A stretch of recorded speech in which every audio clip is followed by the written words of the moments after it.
Speaking of inside sources, Colin, this topic is all about them. We got 2 questions kind of from different angles about it. Sure. Question 1 comes from Next Gen Matt.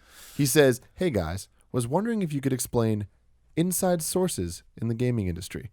When the NX rumors were dropped by Eurogamer, IGN and Kotaku confirmed the rumors with their insider sources. I assume this is either someone at Nintendo or a game developer or a retail partner of Nintendo that has information on the NX who confirmed these rumors. What I don't understand is why would they confirm this? Why risk their relationship with Nintendo? What do they have to gain by confirming or supplying information? I understand writers being told information off the record, but I don't understand why someone with access to major developers or platform holders would release this information and allow journalists to publish it anonymously. Also, why would you remain a single outlet's go-to for confirming leaks? Why maintain that relationship with IGN or Kotaku? Any insight would be awesome. Cat's out of the bag at that point. I mean, but the point is like at the nexus of like this information being released, right? My answer is I don't know. Like I've always wondered that. Like I have no fucking idea why people tell me the things they tell me on the record or off the record. Like, you know, off the record, I guess I get. I know a lot of things off the record. You're friends. But the things that have been told me where I'm like, someone texted me when I was at IGN and was like, I'm like, really? You know, and I tweet back like, or text back like, is that on the record? And then you get a yes, and I'm like, really? Like I'm and then you try to get the second source, or whatever, and you start. That's like what your whole day is about after that, and reaching out for comments, stuff like that. My whole thing is, and I don't know if Greg has a different insight into it. I don't know. Like I really don't know. Like I think some people just want. You know, I think that some people might maybe get a little bit of satisfaction being like, that's like in their own heart, in their own mind, being like, that's me. Like that broke because of me or whatever, you know? I don't know. I don't know. So I thought the question was going on why, you know, unnamed source in general, why would read it to me again. Let me see it. You're saying why would an unnamed source? But he asked why would why there be a confirmation or whatever. No, he's saying why would an unnamed source with actual connections to these these companies risk anything to talk to anyone about what they know? Like what is the payoff? When NX rumors were dropped by Eurogamer, IGN, and Kotaku, by Eurogamer, IGN and Kotaku confirmed rumors with their insider sources. I assume this is either someone at Nintendo or a game developer, or retail partner at Nintendo who has information on the NX who confirmed these rumors.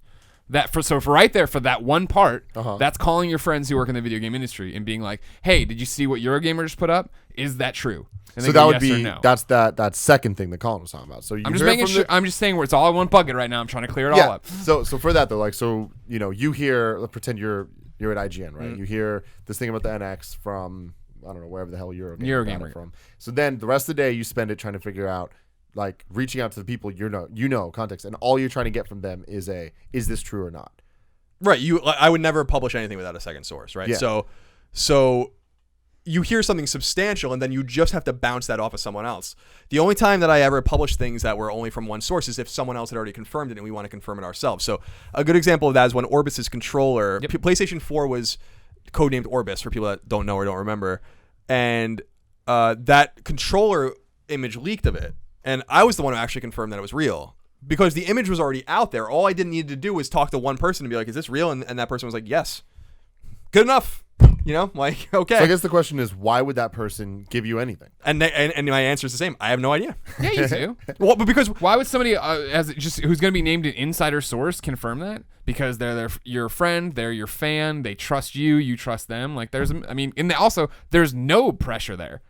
Okay, cool. Kotaku, Eurogamer, whoever has blown up the initial story of here's the picture of the controller, and you just call developer X and say, "Hey, I'm not going to use your name, but is this real?" Yeah, that's real. Okay, great, thanks. Like that's using your relationships that you've cultivated. Yeah, but that doesn't answer the question. That's not what the question is. The answer is like, what did they get out of it? And I don't know. Like I that's what I'm saying is like, yeah, we're friends. There's trust obviously built up. We've broken a bunch of stories in the past. We know a bunch of things, and a bunch of things we would never talk about because they're not on the record, and we respect that as well. You build up this camaraderie. But my honest answer, it could be different from Greg's, is I really don't know. Like I've always tried to respect that kind of thing with my sources. I don't technically consider myself to have sources anymore because I'm not breaking stories. When I hear something interesting and I want to talk about it, I'll talk about it. But like when I talk to a source about that person's feelings on the Neo iteration, for instance, and I tweeted that out and it caused a big problem, whatever. It's like, well, I'm not like really double and triple confirming things anymore. I believe that source and what they said. I think it's true.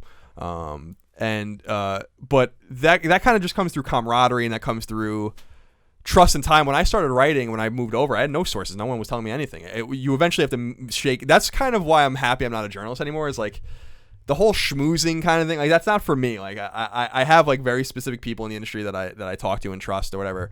But like when I think about Patrick Klepek and Jason Schreier and these guys that break real stories, the amount of fucking digging that they have to do and the amount of handshaking that they have to do in meeting these people is like, probably, it's mind-boggling. It's not worth it to me. Mm-hmm. So I don't know the answer to that question, other than the fact that, like, you know, the one thing that bothers me, and I think Greg can speak to this more because I know that journalistic standards are varied depending on what you're talking about. But it's funny you bring this up because today I was going back and I was reading an old story from Kotaku about how they were blacklisted from blacklisted from Bethesda and blacklisted from Ubisoft for all the shit they did with Doom and Fallout 4 and the Assassin's Creed games that they leaked. And I was saying, like, and how they have no communication with those companies anymore. Those companies can pretend that they do not exist because they leaked 4 of their games or 3 of their games. Plus, like, they talked about how Doom was all fucked up and Prey was being developed by Arcane. Like, they have incredible contacts that the PR and marketing teams can't control. They sacrificed their entire relationship with 2 massive companies with huge games, getting no early copies of games, no access to anyone, no invites to the E3 conferences, nothing to write these stories. And I'm like, I don't care what anyone says about them. That's journalism. Like, they Kotaku has this bad name, but they burned the bridges and like hurt their bottom line to like break these stories. And I think that's fantastic. So you have to, like, the reason I bring that up is because those are like significant stories. Like, I've written stories about like this game's canceled or this person said this thing or blah, blah, blah. Layoffs here. Yeah, like there are layoffs here or this game, you know, blah, blah, blah. These guys were like, hey, Fallout 4 is real.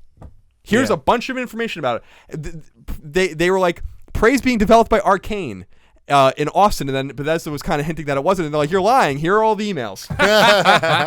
So like that's fucking badassery in my mind. Like because and I'm sorry to interrupt, but this is something that was said by Steven Totillo in the piece, and I'm just paraphrasing. He's like, we don't owe it to anyone to hype a game up. We are not playing by they're not playing by anyone's rules. They're playing by the rules of what I feel like is their journalistic integrity to, we heard this and it's true and here it is and they're always right. Mm-hmm. But who the hell is talking to them? That's what I'm saying. Like, for all the sources, the people we talk to, I can't fucking imagine who's giving them emails from Arcane. That's ridiculous. Or who's like, here's all of the key art for Assassin's Creed twice. Yeah, god damn. You know, like, so that actually leads into the second question from the Wombat Dances. Do people have a right to report on industry drama and pre-release content? I asked myself this question in response to a video on The Know about how Sony had their No Man's Sky leak video taken down, supposedly because they didn't want companies talking about the leak. I also thought about industry drama such as Kojima and Konami, Amy Hennig, Naughty Dog, and Team Ico falling apart while developing Last Guardian. When we inevitably hear something about these events, do you think that companies should and could sue those who report on the drama? I'm also curious on your opinions of reporting on content that is yet to be released. Think No Man's Sky or Kickstarter backers. I remember when backers for Broken Age Act 1 started making content and reviewing the game before the official embargo. What about games that have yet to be announced? Colin's brought up how secretive the games industry is. Does that make it okay to report on what a studio is working on before it's been announced? Like the Norse God of War game or Days Gone? I know I touched on a lot here, but I'm eager to hear your thoughts. It's not even that you touched on a lot, it's that Tim read it at fucking super speed. It's boom. I mean, I got it all. It's all fair game. The things that I think are off limits is like personal shit, you know, outing a person for being gay. Like, what is that a story? No, like it's not. Or this person's getting divorced, or this person's back alimony. Like, who gives a fuck about any of that? And that's not really happening in the games industry. That's like Gawker-esque, you know, Gawker Prime kind of shit. Good riddance. But it is fair game to say, like, this studio is having problems with this game, or this game exists, or it's like, why is that sacred? Like, why is that? I don't understand that. If that was the way it was looked at, like, then the Pentagon Papers would have never been leaked. Then like we would have never gotten like all of this crazy, like there seems to be this weird standard where it's like it's the artistic vision and all this kind of stuff. Well, but Hillary Clinton's emails were leaked, and those were pretty newsworthy, weren't they? I mean, they were seemingly legally gotten from sources, you know, clandestine sources and all that kind of stuff, but it's still newsworthy. Like, I'm not saying that it's right to do those kinds of things. What I'm saying is that it's still newsworthy. The thing you're talking about is, I think it's just an ever closing gap of the fact that I think for a huge part of the video game industry, the journalism, it was equivalent to Entertainment Tonight. And now you're talking about people who are out there covering this like you would cover anything for a real newspaper. Our generation that has come up, you know, I mean, you talk about not that I'm knocking or the originators of EGM or GamePro or Nintendo Power, anything like that, but that was the thing of like, all right, cool, we are totally at the behest of the publisher, so yeah, we're gonna do this, and maybe Sushi X will put out 17 rumors and 2 of them have some credibility and like actually It's like you figure out which one's yeah, which. exactly. And I have no idea if that's how it was really done or anything like that. But then you do have our generation that came up and people who went to journalism school and want to do what Patrick's doing and want to do what Austin's doing and want to get out and what Steve Chitilla and all them are doing, get out there and say, okay, cool, like we want to break that. And so there is this huge shakeup of in the middle of that gap that's closing all the time is PR, and that's their job for the entire olden days was to set up tours and bring games through and to show you the best part of the game and explain to you when and have this plan that it's going to drop at E3 and this is how it's going to go and there'll be all these beats in this campaign and and then you have all these people who are there wanting to feed a ravenous audience who I do think demands more than the Entertainment Tonight coverage, as is seen in the reason why video game journalism and commentating and all these things are taking off and Jim Sterling's working out so well and all these different things. They want that, they demand that, and then you just have an industry that's in the middle of a huge change, and that is an industry that's being treated is. You look at movies and entertainment coverage there, right, and how that had to grow with this industry that has now been around for more than 100 years or whatever, right? You look at video games and we're nowhere near that. We are still in the infancy of video games. So you're in the double infancy of video game journalism and what this is, and enthusiast press or whatever the fuck you want to call it. And so there's these growing pains. There's these stretch marks that get made because it is still the holdover of people who for years made the message and got it out a certain way, and then now there are the people who are going to go and call their sources and get this and blow up an Assassin's Creed campaign before it ever starts. Yeah, and I this is the whole thing for me is that I when people are like, well, it's wrong that they when Assassin's Creed Syndicate was leaked on Kotaku, it was called Assassin's Creed Victory, and they were like, it's wrong that Victory was leaked that way. They had a plan for it, and I'm like, well, that's not Kotaku's problem. Like as long as it's not personal, it's not going after anyone personal, no one's families. It's corporate. It's about a video game. It's really not the end of the world. And it's interesting. We want to know those things. Like I'm sure that was one of their biggest stories of the year when they released that, because people care about that. And so you have to just draw the line at and what I think is the line of decency. And I don't think there's anything indecent about a source coming to you and being like, well, I have all this information. Do you want it and you want to verify it and you vet it and all that kind of stuff? I mean, we were at IGN. IGN leaked Destiny. You know, we were the ones that did that. Like that happened when we were there. And that was a service to the readers to be like, this big game that you're going to be excited about it exists. And I don't really see like what I don't want to act like I had anything to do with that story, by the way. I don't.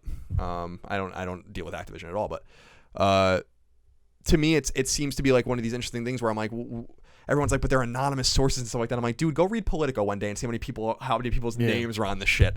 You know, like go read the Wall Street Journal and see how many unnamed sources are on the front story. That's the way it goes. If the journalist and the writer trust that person, then they don't have to be named. Mm-hmm. You clear it with your editors and you're fine. That's the way it's always been. We didn't know who the fuck Deep Throat was until he was almost dead. Everyone seems to forget about those things. And by the way, that actually mattered.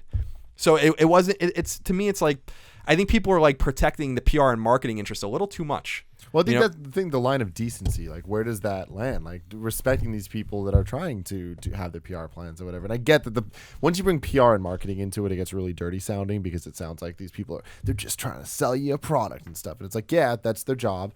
But I think that also all the work that they're putting in the game, I get it. I understand these people being upset about this stuff. And when you take it a step further, like spoilers, like this specific story is about the No Man's Sky leaked is the news story, and they're being asked to take that down because that is putting spoiler information out there. You know, you think about like the TV shows and stuff like the Walking Dead recently, and it's been an ongoing thing, and Game of Thrones as well, where there's like these fan sites that are all just about spoiling stuff, and they're getting either sued or takedown notices or whatever from AMC and HBO because people are walking around taking pictures or drones are flying, filming the shooting of these shows, and it's just like, okay, so that's news. You know what I mean? You get to see who did Negan kill. You know? Yeah. What if that spoils that? You know, like that's the type of thing that's a little. Where's the decency line there when you're actually invading people's space to create the thing that they're doing? And with the video game stuff, it's the same way. Sure, and that's the thing is like I never. I can't speak to these other people and their sources, and I'm sure Greg kind of operated the same way I did, which is people came to me. Like I like if someone had like a thing with just information, I never really had anything like material. I never had like a USB drive. It was nothing like a fucking dead drop in Washington D.C. or something like that. Like it was just like it was like a phone call or a text over like this information. Here's what you need to know. I think that if someone like what you're talking about with Game of Thrones, like they're breaking and entering, like they're like this is a private studio or it's a private thing, like that's different. That's not what I'm saying, and I can't speak to the legal nature of what they're doing and if they can get sued or whatever. From a libel point of view, I don't see how writing that a game exists is libelous in any way. And to me it seems like I what you said was like I can understand why people are upset. I understand why PR and marketing are upset. Let's say Dragon Quest 11, well, we already know it exists. Like Final Fantasy 16 leaks, right? Mm-hmm. If I was at Square Enix, I'd be fucking pissed. Yeah. I totally understand why they're pissed. I don't understand why Joe Schmo on YouTube's upset about it. Mm-hmm. The hell does he care? Like that's the thing I'm confused about. Like there's too many people carrying way too much water for these companies. And that's the thing. It gets into this thing where, like, yeah, we're talking about how marketing would be upset, but there is also the developers, right? There's these teams of 100 people who have been working in secrecy. They haven't put it on their LinkedIn. They haven't been telling their family, blah, blah, blah, blah. I understand that, like, that is the thing, especially when you know someone and I'm putting in quotes, know somebody. Let's say Sean Murray's next game got leaked, you know what I mean? And he put up a tweet of, like, how depressing that is. Like, he put up a tweet of, like, it sucks this guy paid $1,300 for this game. And I understand then people, like, feeling like they know their personality and rallying behind him. Carrying water then. Because there's an alternative to this. Here's the alternative. Don't click on the stories. Well, no, I mean that's a solution to the problem, I guess. The alternative is like, let's wait, guys, until until everything's buttoned up and they want to show you their bull shots and they have all of their beautiful trailer and they'll leak out the information to you for over 18 months. Isn't that exciting? We love that. Isn't that great? Like, that's the alternative. Let them just spoon feed you everything. No gatekeep. They're the only gatekeeper. No one can penetrate the gate. Like there's no information about, interesting information about like, well, this game's troubled or isn't this an interesting story? Like, to me as an enthusiast, to me as someone who loves this industry and has been in this industry for a long time, that's interesting. That's way more interesting to me than most of the games that are coming out. And I think a lot of people feel the same way. Are we owed those stories? I don't think so. But I often wonder, like, if people look at the other side, it's like, you want it just spoon-fed to you? Well, like you just want it on their schedule. You just want, and I understand that they own the IP and they control the game, and I respect all that kind of stuff. But that doesn't mean you have to necessarily play by their rules. No, for sure. But so going back to what I was talking about, like the HBO stuff. So yeah, the people that are breaking entering, like that is illegal. That is wrong. Whatever. I'm not saying that's but right. Reporting on that. Right. So that's the thing. Is like that is then the source. That is the thing. You're not going to it, but it is coming to you in a way, right? So you see that. Then are you allowed to write about that? Like, because that is news. It is news that somebody found out. But this reminds me of the Newsroom. Remember that episode of the Newsroom where you obtain the information illegally? Yeah, like there's I don't know. It's not even important. It's not even an important analogy. So no. So No Man's Sky. Yeah. Right. No Man's Sky obtained illegally. No. No Man's Sky's some guy bought No Man's Sky for $1,300 on eBay. But how did it? Because people were breaking street dates. There were thousands of people playing the game before it came out. Kotaku and Polygon were putting videos up a week before it came out. They just went out and bought it. Like, and that's what I was saying. It was so weird the way Sony, like, I never seen Sony send emails the way that, like, and treat a game the way they were treating No Man's Sky, because it was completely out of their control. Like, and I think that they realized that. And I thought that was interesting. But if you can go to like, and people like still are like, Steven Totillo or one of those guys tweeted out, or someone from Polygon, I don't know, was tweeted out like, we're not beholden to any embargo. We walked into the store and bought it. Yeah, that's always the thing, right? That's that was always our thing at, And I think that's IGN or whatever. Yeah, it's like, and I'm like, I get it. Like, you don't have to, like, if you don't play by the rules here, you might not ever get a game from them again. And you have to balance those kinds of things, and I respect that. If I had gotten the game early, if I had bought the game early, I would probably have played it, but probably would have not shown anything until the embargo. In fact, I was certain I would have. Not because I was trying to hide anything, but because I have a long-running relationship with Sony, and you don't want to. Yeah. We'll never get Days Gone. We'll never get God of War. We'll never get any of those games. We'll never be able to talk about any of it for you guys. And we provide a service. And the whole point is our business isn't news. To that point, right? Yeah. Like, sure, there's the relationship of it, but there's also the fact that, like, it's just about having discussion about all right. this stuff. Yeah, It's not like this or that. It's just more like, what do we think? What are the different sides and all that? We don't have to draw the line of being or trying to be, like in terms of news or news coverage or coverage in general, of trying to be objective on that front anymore. We don't want to be dicks. These are thought-provoking questions, and I think they're salient questions and important questions. But I want to make a comparison to politics. Now, I understand that politics is way more important and way more real world, right? Political campaigns craft a message. They often leak things intentionally all the time, which I'm not entirely convinced publishers don't do either. And everyone's like, well, Hillary Clinton's about to give a major economic speech, right? And then 2 days before the speech, or 36 hours before the speech leaks. They didn't intentionally do it. Someone just leaked it. Someone with an axe to grind has access to the DNC server. They get it. They send it to the Wall Street Journal. The whole entire thing leaks. Should we just have respected that Hillary Clinton was going to give that speech? But she had a plan, guys. Hillary Clinton had a plan, and they worked so hard on it. You know, it's you're basically saying the same thing. It's like, you know, someone at Ubisoft was like, or someone that had access to Ubisoft's content was like, here you go, journalist. Here's all the stuff from Assassin's Creed. They're supposed to be like, whoa, but Ubisoft had a plan, guys. You know, Ubisoft had a plan. We got to respect the plan, the marketing and PR plan. No, what you have is newsworthy. Publish it. You know, like, you didn't do anything wrong. You didn't do anything wrong. I mean, that's kind of my stance on it. And I think you can say that that's 100%, the journalistic stance, 100%, right? Yeah. And I mean, you are a journalist. I'm not. Well, so I mean, you have a journalism, journalistic. We were both journalists at one time. You have a journalistic training, though. Yeah. That sounds on the up and up to you. Yeah, that's fine. So I mean, that's kind of my stance. If we want our industry to be taken seriously, start taking it seriously. Yeah.